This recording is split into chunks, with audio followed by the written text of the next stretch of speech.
Bonjour, bonjour! Aujourd'hui, je vais vous présenter une recette de gâteau cerveau.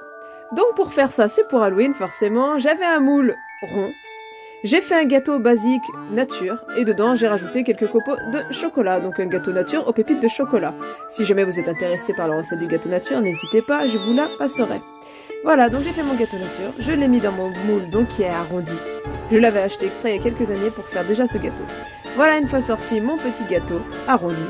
Et là, pour faire comme le cerveau, eh ben, c'est pas plus compliqué que ça, c'est pâte d'amande. Donc vous allez prendre votre pâte d'amande, vous allez la rouler, voilà, de façon à ce que ça fasse des petits boudins. Et là, vous allez faire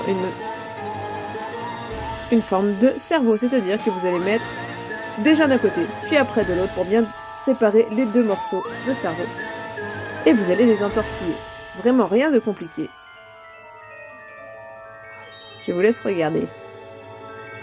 Voilà, vraiment super, les enfants, quand ils ont vu le résultat, étaient éblouis. Un peu dégoûtés, mais éblouis.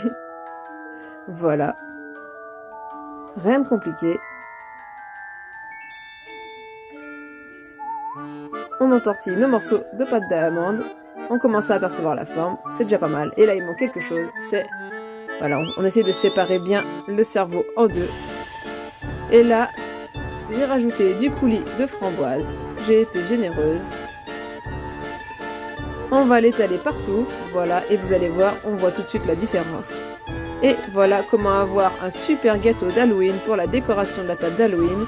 Pas compliqué, vraiment super, quelque chose de vraiment pas compliqué, joli, facile à faire, et qui rend, je trouve, super bien. Voilà pour le petit tuto gâteau d'Halloween en forme de cerveau. Rien de compliqué, mais vraiment quelque chose de rigolo. J'espère que ça vous a plu et que vous pourrez essayer chez vous. Je vous dis à bientôt et puis bon appétit, ou pas, je sais pas si ça donne envie de le manger quand même. Au revoir!